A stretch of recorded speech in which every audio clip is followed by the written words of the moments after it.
A mis padres nunca les cayó bien mi novio. Desde el principio se encargaron de hacérmelo saber. Digamos que él tenía amistades un tanto peligrosas.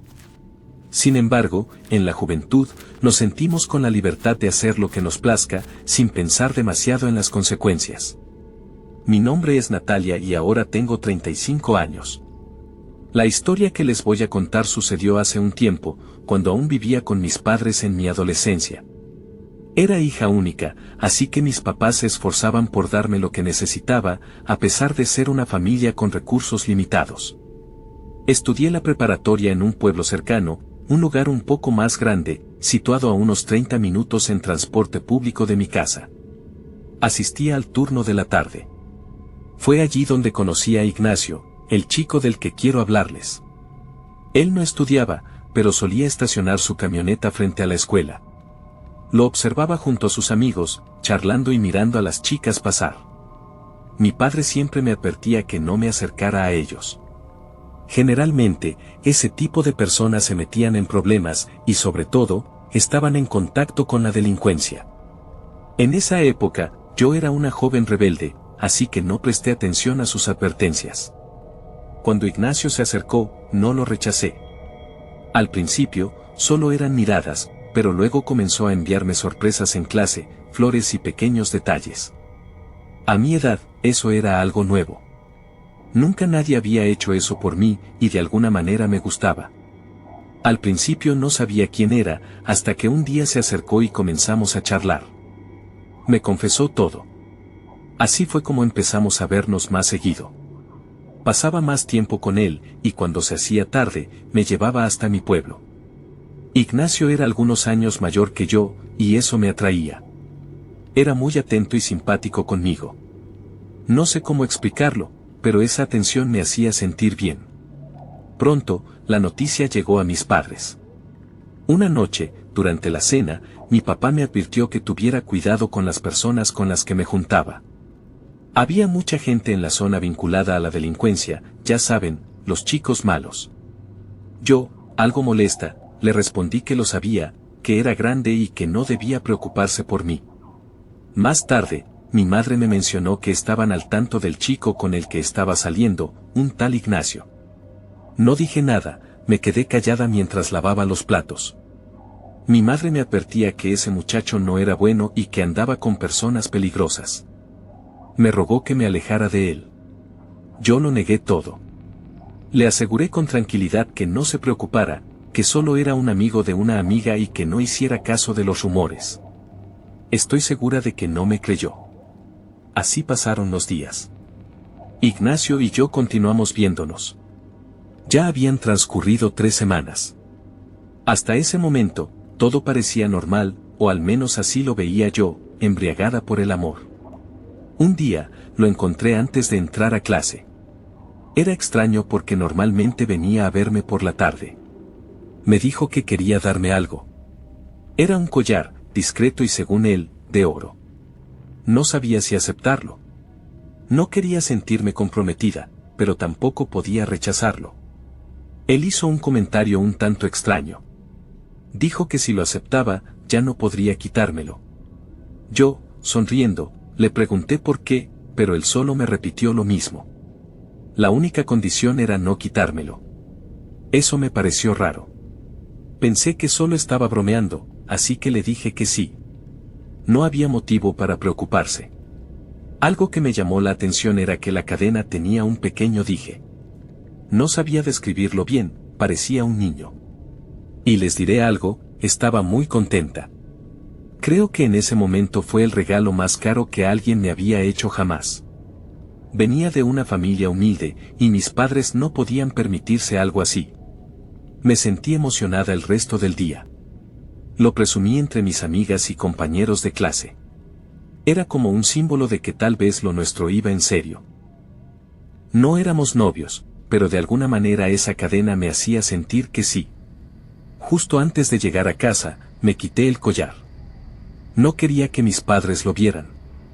Lo guardé en el bolsillo de mi falda y entré a casa. Esa noche no pude dormir. Me sentía incómoda. Intentaba conciliar el sueño, pero me resultaba imposible. Era como si algo me impidiera cerrar los ojos. Me levanté para tomar agua, entré a la cocina, encendí la luz y justo al hacerlo, nuestro perro comenzó a ladrar. Creí que todo había comenzado porque noté un movimiento extraño dentro de la casa, pero pronto me percaté de que el ladrido del perro sonaba como si persiguiera a alguien frente a nuestro jardín. Vivíamos en las afueras del pueblo, y nuestro terreno era amplio, sin vecinos a la vista. Me asomé por la ventana, deslizando la cortina con cautela. Frente a mí, el jardín de mi madre se extendía, y allí estaba el perro, ladrando con insistencia. A su lado, distinguí una silueta. Al principio, pensé que tal vez era la sombra de un árbol, ya que se alzaba con gran altura. Pero rápidamente me di cuenta de que se movía, avanzando entre las plantas de manera sigilosa, como si tratara de ocultarse de algo. Esta revelación me puso en alerta. Cerré un poco la cortina y me asomé por un rincón. La figura parecía la de una persona, pero su forma de moverse era inquietante. Se inclinaba de tal manera que daba la impresión de tener una joroba, caminando con un aire encorvado. El perro continuaba ladrándole, mientras la silueta se deslizaba con precaución. En ese instante, se oyó un golpe sordo, y el animal comenzó a gemir. Sin pensarlo, me aparté de la ventana y corrí hacia la habitación de mis padres. Con el corazón en un puño, les conté que alguien intentaba entrar en la casa. Mi padre se levantó de inmediato, pidiéndonos que nos quedáramos en el cuarto. El miedo nos envolvía a mi madre y a mí. Le pregunté si no había escuchado los ladridos del perro, pero ella contestó que no. Poco después, mi padre regresó. Dijo que no había nadie alrededor. Me interrogó si estaba segura de lo que había visto. Le describí la silueta y su extraño andar, pero su mirada desconfiada me decía que no me creía del todo. Aún así, se dispuso a revisar la casa y el jardín, empuñando un martillo por si acaso. Yo miraba por la ventana, deseando ver de nuevo aquella sombra, pero no había rastro de ella. Al día siguiente, cuando vi a Ignacio, lo primero que me preguntó fue si me había quitado el collar. Lo miré, sintiéndome algo intimidada, y le dije que no intentara engañarme. Tras unos segundos de silencio, le confesé parte de la verdad, omitiendo que mis padres no aprobaban nuestra relación. Ignacio me insistió en que no debía quitármelo, que debía llevarlo siempre. Su expresión se relajó y el tema se desvaneció. Esa tarde, al regresar a casa, ayudaba a mi madre con la cena cuando ella notó la cadena de oro que colgaba de mi cuello. Comenzó a interrogarme con una serie de preguntas. Respondí que era solo un regalo. Mi padre llegó poco después, y su rostro reflejaba la misma molestia que el de mi madre. Ambos sospechaban de quién me lo había dado. Enfurecido, mi padre me advirtió que no aceptara nada de ese hombre. Me recordaron que todo lo que poseían estaba manchado por la culpa de inocentes. Mis padres insistían en que Ignacio estaba metido en asuntos oscuros. Yo me opuse, afirmando que no tenía intención de devolverlo. Subí a mi habitación y no salí el resto de la noche. Al día siguiente, conversando con mi madre, ella lanzó un comentario que me dejó inquieta. Mencionó que la familia de Ignacio, además de ser conocida por sus tratos con la mafia, practicaba magia negra. En un principio, pensé que solo intentaba asustarme, así que le respondí que no quería escuchar más sobre eso. Me molestaba la idea de que estuviera indagando en las relaciones que tenía. Sin embargo, esas palabras sembraron una inquietud en mi mente. Era posible que mi madre me estuviera engañando, pero también que lo que decía fuera cierto. Una tarde, tras terminar las clases, me quedé con Ignacio. Había perdido el transporte hacia mi pueblo, así que él se ofreció a llevarme. Le pedí que no me dejara cerca de casa, ya que quería evitar problemas con mis padres. A él no le gustó la idea. Me decía que no le parecía bien que ocultara cosas. Le expliqué que mis papás eran de la vieja escuela y que era complicado hacerles entender ciertas cosas. Llegamos al pueblo y Ignacio me dejó a unos minutos de mi hogar. Aún tenía que caminar un rato más. Al vivir en las afueras, todo lo que me rodeaba eran terrenos llenos de árboles y algunas casas con las puertas ya cerradas. Eran alrededor de las 10 de la noche, y estaba convencida de que mis padres me regañarían. Trataba de caminar rápido, pero la soledad en esa hora me ponía nerviosa. Entonces, comencé a escuchar un movimiento entre las ramas de los árboles, como si alguien las estuviera sacudiendo. Levanté la vista, pero no pude distinguir mucho. Al pasar frente a la casa de un vecino, el sonido se hizo presente de nuevo, pero esta vez venía de detrás de mí. Me di la vuelta y, en ese instante, logré distinguir una sombra junto a un árbol. Parecía ser una persona, quizás una mujer, por su largo cabello. Podía ver su cabeza y parte de sus hombros. Lo que más destacaba de esa figura era que parecía estar girada hacia mí. Pensé que podría ser alguna vecina, así que continué caminando. El ruido de las ramas seguía, y cada vez que miraba atrás, la sombra seguía allí, siempre a la misma distancia. Comencé a sentirme inquieta. Al entrar en la calle donde estaba mi casa, sentí un poco de alivio. Mi perro estaba en medio del camino, como siempre por las noches. Levantó la cabeza y me miró, pero esta vez no salió a recibirme como de costumbre. En cambio, comenzó a gruñir y luego a ladrar. Supuse que quizás no me reconocía por la falta de luz. Fue entonces cuando escuché un sonido extraño detrás de mí. Giré la cabeza. La sombra estaba a unos 3 metros, casi en el centro de la calle. Mis piernas se debilitaron. La silueta era completamente oscura, y no entendía cómo la luz no se reflejaba sobre ella. Mi perro empezó a correr hacia mí, ladrando como loco. Sin pensarlo, decidí huir. Al entrar en el jardín de la casa, me encontré con mi madre. Ambas nos sobresaltamos al vernos. Luego, ella me abrazó, diciéndome que estaba muy preocupada. Al principio no comprendí, pero luego recordé la hora. Seguramente me estaban buscando. Comenzó a preguntarme dónde había estado, repitiendo que me habían buscado por todas partes. La voz de mi madre sonaba quebrada, algo que pocas veces había escuchado. Yo le decía que estaba bien, que había estado con unas amigas haciendo tarea. Nunca he sido buena mintiendo, y mi madre me conocía lo suficiente como para saber que no decía la verdad.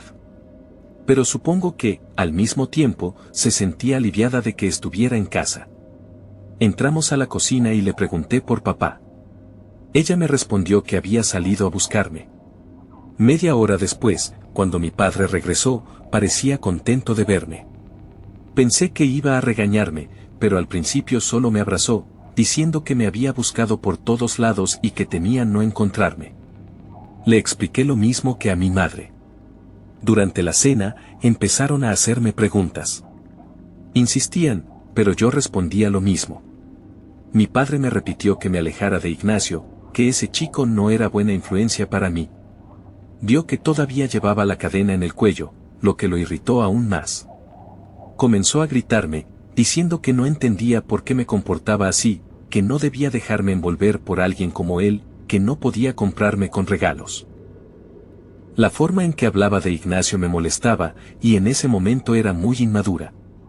Molesta, me levanté de la mesa y les dije que no tenían derecho a decidir por mí. Me metí en mi habitación y cerré la puerta. Mis padres se quedaron en la cocina, discutiendo durante un buen rato. Esa noche, olvidé por completo aquella sombra que me había seguido. La primera vez que Ignacio me llevó a su hogar, no experimenté emoción alguna, más bien, sentí un profundo temor. En primer lugar, porque residía en un rancho elevado en la sierra del pueblo donde estudiaba. Y, en segundo lugar, la noche ya se cernía sobre nosotros y el camino se tornaba inquietantemente solitario. Viajábamos en su camioneta, mientras el sol se ocultaba en el horizonte. Él estaba encantado de mostrarme su lugar, pero yo seguía intranquila. Una vez más, no llegaría a casa a la hora habitual, lo que seguramente preocuparía a mis padres. Después de un largo trayecto de casi 1 hora, arribamos a una casa aislada en medio de la nada. El lugar era vasto y estaba protegido por altos muros de un verde oscuro. Lo primero que me llamó la atención fue la cantidad de hombres con chalecos de seguridad y gorras, lo que me generaba incomodidad. Ignacio me pidió que lo esperara en la sala. A la entrada, había un individuo que no dejaba de observarme y me sentía cada vez más intimidada. Desde el momento en que crucé el umbral, un hormigueo recorrió mi cuerpo. El lugar era atractivo, pero no lograba convencerme. Algo que noté durante mi corta estancia en la casa fue la forma en que Ignacio trataba a su gente. Los gritaba y ofendía sin contemplaciones, nada parecido a cómo se comportaba conmigo. Solo estuve allí un par de horas. Su intención era que me quedara a dormir, pero la verdad es que no lo deseaba. Además, no quería angustiar a mis padres una vez más. En el trayecto de regreso, el joven me hablaba entusiasmado sobre lo bien que nos iría si decidía mudarme con él. Sus palabras eran dulces, asegurándome que no me faltaría de nada. Me insistía en que podía ayudar a mis padres, ofrecerles dinero, incluso una casa mejor. Era consciente de que Ignacio sospechaba que mis padres no lo aprobaban, pero me parecía muy generoso que aún así quisiera apoyarles. La carretera frente a la camioneta estaba sumida en la oscuridad, iluminada solo por los faros. Mantenía la vista fija en el camino de tierra, cuando de reojo percibí un movimiento a un costado. A la velocidad a la que íbamos, no logré distinguirlo bien. Sin embargo, pocos segundos después, apareció de nuevo y esta vez lo vi con más claridad. Parecía la sombra de un niño. ¿Viste lo que había allá atrás?, le pregunté a Ignacio. Él respondió que no. Pensé que tal vez lo había imaginado, dije, pero a lo lejos, más adelante en la carretera, ahí estaba de nuevo. El chico no hizo comentario alguno, simplemente dio un volantazo y lo dejó atrás. Algo confundida, decidí no darle más importancia y continué. De repente, sentí que el vehículo comenzaba a reducir la velocidad. Me di cuenta de que Ignacio seguía acelerando, pero la camioneta se detenía poco a poco, como si algo la estuviera reteniendo. En un momento, nos quedamos completamente parados. Por más que él pisaba el acelerador, no avanzábamos. Una risa nerviosa salió de mis labios. Esto no es muy divertido, le dije, creyendo que se trataba de una broma. Ignacio permanecía en silencio. Miré por el espejo retrovisor y las luces traseras de la camioneta parecían iluminar algo detrás de nosotros. Un escalofrío me recorrió. ¿Llevas el collar que te di?, preguntó el hombre sin mirarme a los ojos. Confirmé que sí. No comprendía qué estaba sucediendo. Ignacio abrió la puerta con un gesto de molestia y se bajó. Le pregunté a dónde iba, pero me ignoró. Solo podía esperar que no fuera una emboscada. Me dejó sola, caminando hacia la parte trasera de la camioneta. Veía su silueta dándome la espalda. El miedo me invadía, como si mi cuerpo estuviera en alerta, deseando salir corriendo. Poco después, Ignacio regresó e intentó poner el vehículo en marcha. Esta vez, la camioneta respondió. Con lentitud, pero conseguimos retomar el camino. El hombre comenzó a hablar de otros temas, ignorando completamente lo que acababa de suceder. Quise pensar que se había tratado de una broma, pero la imagen del pequeño en la carretera no me abandonaba. Los días transcurrieron y mi relación con Ignacio parecía mejorar. Continuaba desoyendo las advertencias de mis padres. En mi mente, me repetía que si ignoraba sus preocupaciones, eventualmente se cansarían de insistir. Ignacio seguía sorprendiéndome con regalos y llevándome a su casa. Todo esto solo me atrapaba más. La atención que me brindaba se sentía bien. Hasta cierto punto, consideraba la idea de irme a vivir con él, pero desafortunadamente, lo bueno estaba por desmoronarse. Era un sábado por la mañana, lo recuerdo con claridad. Me había invitado a su rancho y partimos muy temprano. Les dije a mis padres que iría a trabajar en un proyecto en grupo, lo cierto es que le pedí a una de mis amigas que me ayudara con esa excusa. A pesar de que me sentía incómoda en el rancho de Ignacio, disfrutaba de su compañía. Su padre nunca estaba presente y su madre nunca la mencionaba. No quería preguntar, pues no quería incomodarlo. Sin embargo, siempre contaba con personas que le ayudaban en lo que necesitara. Recuerdo que estábamos en la sala cuando escuché el sonido de una camioneta llegando a la propiedad. Se estacionó justo enfrente. Las voces comenzaron a entrar a la casa, y la puerta principal se abrió. Eran unos hombres, y entre ellos había un joven de unos 25 años. Jamás lo había visto antes. Su ropa estaba sucia y desgastada. Tenía las manos atadas detrás de la espalda, como si estuviese preso.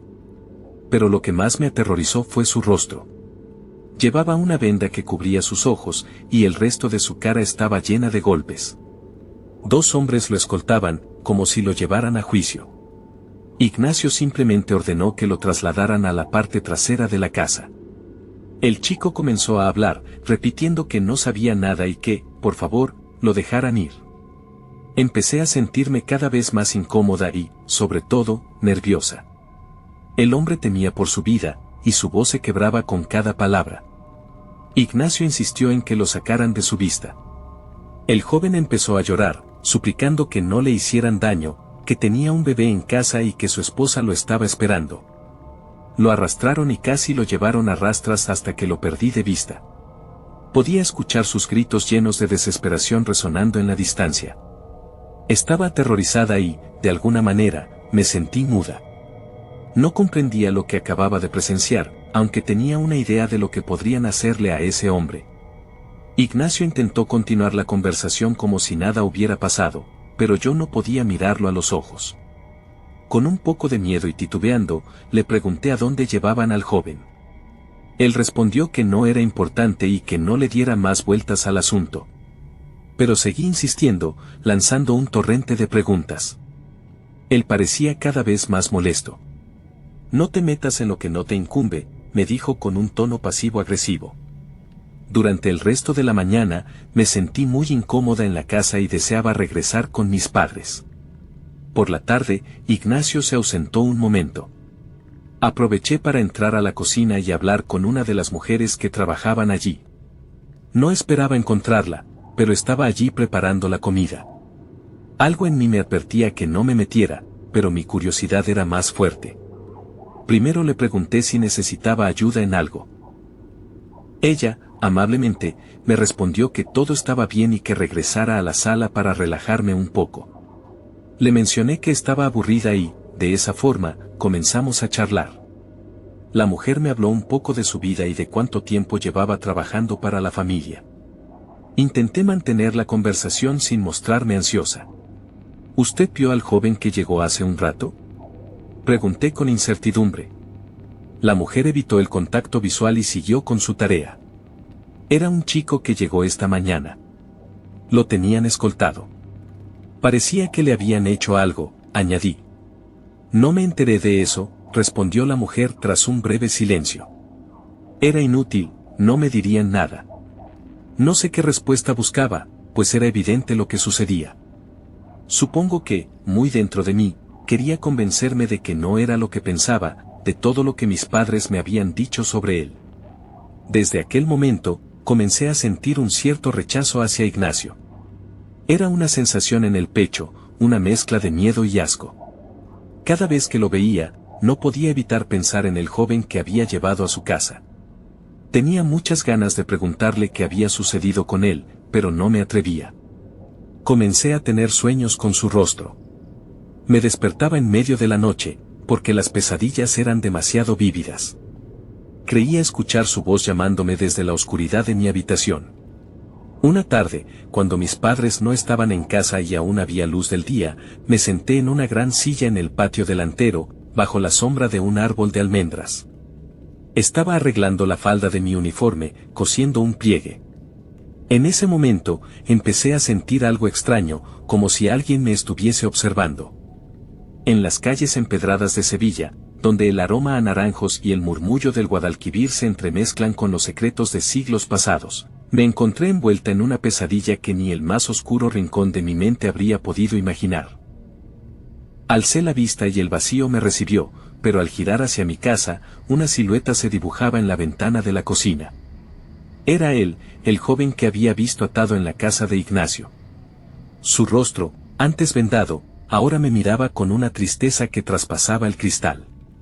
Un escalofrío recorrió mi espalda, no era miedo, sino una angustia que me oprimía el pecho. En ese instante, lo supe. Había fallecido. ¿Habéis experimentado alguna vez esa sensación? Es como si vuestro corazón diera un vuelco, un latido más fuerte que los demás. Su reflejo era tan nítido que podría jurar que estaba en mi cocina. Sus ojos apagados me observaban fijamente. Intenté apartar la mirada, y al volver a mirar, se había esfumado. Las lágrimas brotaron sin control. Me incorporé, intentando recobrar la compostura. Esta vez no había sido un sueño, sino una aparición tan real que me estremecía hasta los huesos. Al llegar mi madre, le pedí una veladora. Desde pequeña, recordaba cómo ella las encendía por mi abuela. La coloqué en un rincón de la casa. Curiosa, mi madre me preguntó qué ocurría. Con tristeza, le expliqué que era por un amigo recién fallecido. Juntas rezamos un rosario. Me preguntó quién era ese amigo, a lo que respondí que ella no lo conocía. Mientras rezábamos, me invadió una extraña sensación. Pensaba en la familia de aquel muchacho, en su bebé y su esposa. El remordimiento me carcomía. Quizás, si hubiera intercedido ante Ignacio, lo habría liberado, pero ya era demasiado tarde. Antes de dormir, elevé una plegaria más. Le supliqué a Dios que lo acogiera en su seno. Ignacio notaba mi distanciamiento y su temperamento se volvía más volátil. Una vez, al negarme a subir a su vehículo, me gritó con una mirada que me heló la sangre. Los hombres a su alrededor parecían cada vez más nerviosos, como si presintieran que algo no marchaba bien. Poco a poco, nuestros encuentros se espaciaron. Para mí, era un alivio.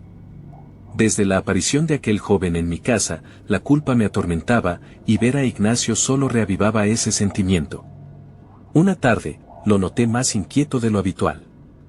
Estábamos aparcados en una calle desconocida, ocultos. Me confesó que las cosas no estaban saliendo como él esperaba. Incómoda en mi asiento, observé manchas oscuras en el interior del vehículo, como salpicaduras de origen desconocido. Quería decirle que no podía verlo más, pero las palabras se ahogaban en mi garganta. Hasta ese momento, no me había percatado de muchas cosas. Había idealizado una vida con Ignacio, soñando con un rancho y una familia. Pero esa no era la realidad. Estaba segura de que su conciencia no estaba limpia, y no quería ser parte de eso. Al llegar a casa, mi padre me pidió hablar seriamente. Con lágrimas en los ojos, me preguntó si seguía viendo a ese muchacho. Guardé silencio, desviando la mirada. Insistió en que solo me traería problemas, además de que la situación en la sierra estaba tensa, con enfrentamientos en los que se rumoreaba que su gente estaba involucrada. Temía que me pasara algo. Mi padre, incapaz de contener el llanto, mostraba una preocupación genuina. Mi madre compartía el mismo temor. En ese momento, sentí el peso de mis decisiones y el peligro que acechaba en las sombras de Sevilla, una ciudad que de pronto se había vuelto tan ajena y amenazante como los secretos que guardaba Ignacio. En las sombras de la noche sevillana, donde el susurro del viento entre los naranjos se mezcla con los secretos de calles centenarias, mi corazón latía con un temor que jamás había conocido. Les confesé a mis padres mi decisión de alejarme de Ignacio, aunque desconocía cómo lograrlo. La idea de continuar a su lado, especialmente en las circunstancias actuales, me aterraba. Esa noche, las pesadillas me asaltaron sin piedad. En mis sueños, veía a mi padre de rodillas ante Ignacio, con los ojos vendados, suplicando por su vida. Desperté bañada en sudor frío. Jamás me perdonaría si algo les ocurriese a mis padres, pero me sentía atrapada en un callejón sin salida. ¿Cómo había llegado a esta situación? Era como estar entre la espada y la pared. Por un lado, anhelaba dejarlo, por otro, sabía que no sería tarea fácil. Su posible reacción me aterrorizaba. Había presenciado sus arranques de ira, esos gritos que helaban la sangre y esa mirada vacía que a veces me dirigía. Con manos temblorosas, me quité el collar que me había regalado, decidida a devolvérselo al día siguiente. No deseaba conservar nada suyo, ni sentirme en deuda. Planeaba pedirle un tiempo, una salida menos abrupta que terminar de golpe. La tarde siguiente, lo esperé a la salida del instituto, pero no apareció. Pensé que quizás tenía otros compromisos. Sin embargo, al día siguiente se repitió su ausencia, y no tenía forma de contactarlo. La urgencia de hablar con él crecía en mi interior. Esa noche, un ruido extraño me despertó. Parecían llantos provenientes del exterior de mi habitación. Mi ventana daba a un terreno abandonado, lo cual hacía el sonido aún más inquietante. Creí que podría ser mi padre, pues sonaba como el llanto de un hombre. Me levanté sigilosamente y me acerqué a la ventana. El sonido se intensificó, multiplicándose como si fueran varias personas. A través del cristal, distinguí una figura de espaldas, no muy lejos. Los lamentos parecían provenir de todas direcciones, escalofriantes y profundos. Alarmada, desperté a mis padres. Mi padre salió con un martillo en mano, pero no encontró nada. Ellos ni siquiera habían escuchado los llantos. Al volver a la cama, los sollozos se reanudaron, esta vez más distantes. No pude conciliar el sueño. Los lamentos continuaron hasta el amanecer. Cuando la noticia de la muerte de Ignacio llegó, me sumí en un mar de confusión. No sentía tristeza, pero tampoco alivio. Mi padre me lo comunicó, su cuerpo, o lo que quedaba de él, había sido encontrado bajo el puente. No tuve el valor de ver las fotografías. El suceso conmocionó a toda la comunidad. Su grupo era más conocido de lo que imaginaba. Se habían enfrentado a sus rivales, encontrando un final trágico. Muchos no se sorprendieron. Como mi padre siempre advirtió, tarde o temprano ocurriría. Ese día, me abrazó con fuerza, expresando su alegría por tenerme a salvo. Comprendí entonces el alcance de sus palabras. No puedo imaginar haber estado con Ignacio durante la emboscada. No estaría aquí para contar mi historia. Me sentí afortunada, como si la vida me hubiese concedido una segunda oportunidad. Sin embargo, esa misma noche recibí una visita inesperada. En la oscuridad de mi habitación, sentí una opresión terrible en el pecho, como si algo pesado me aplastara. No podía moverme. Una sombra se sentaba a mi lado, su mano presionando con fuerza sobre mi pecho. Era como tener una losa de piedra encima, ahogándome. Intentaba gritar, pero ningún sonido salía de mi boca. Aquella presencia siniestra se acercaba cada vez más. En la penumbra de mi habitación, donde las sombras de la noche sevillana danzan al compás de un flamenco silencioso, una presencia inquietante se materializó ante mis ojos. Al principio, su rostro era un enigma, pero poco a poco, como un retrato que cobra vida, sus facciones se revelaron. Era él, Ignacio, cuya mano buscaba algo en mi cuello con una insistencia perturbadora. De repente, como si un relámpago atravesara la oscuridad, desperté sobresaltada. Mi madre, con ojos llenos de preocupación, estaba a mi lado, alertada por mis gritos. Con el corazón desbocado, me incorporé en la cama. No había duda, era Ignacio quien me había visitado en ese limbo entre el sueño y la vigilia. Compartí con mi madre la visión que me había atormentado. Ella, intentando calmarme, sugirió que quizás el impacto de la noticia de su muerte había desencadenado estas pesadillas. Pero yo sabía, con una certeza que me helaba la sangre, que aquello no era un simple sueño. Algo siniestro se cernía sobre mí, como si una presencia invisible me vigilara constantemente. Mi confesión despertó la preocupación de mi madre, quien comenzó a indagar sobre la cadena de oro, regalo de Ignacio, que yo había olvidado por completo. Allí estaba, guardada en una cajita junto a mi lecho, como un testigo silencioso de mis temores. Con el corazón en la mano, le relaté todo, la visita al rancho, el joven maniatado, y los sucesos inexplicables que me habían estado acechando. Mi madre, devota ferviente, no dudó en llevarme a la iglesia. Incluso mi padre, poco afín a la religión, nos acompañó. El párroco nos recibió con una mezcla de curiosidad y preocupación. En la intimidad del confesionario, le entregué la cadena de oro, cuya medalla examinó con detenimiento.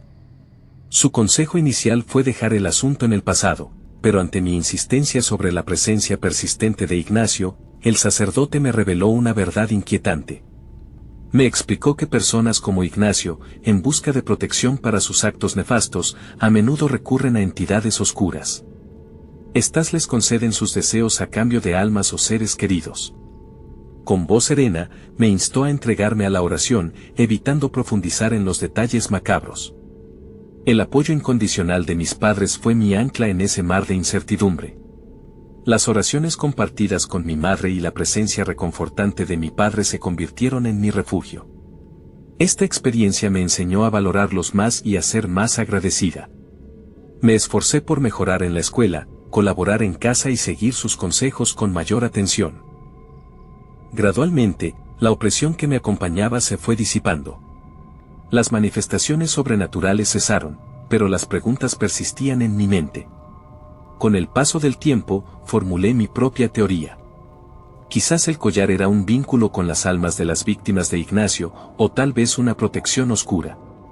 La aparición del joven en la ventana de la cocina, la visita nocturna de Ignacio y los lamentos que coincidieron con su emboscada parecían piezas de un rompecabezas macabro. Aún hoy, muchas preguntas quedan sin respuesta.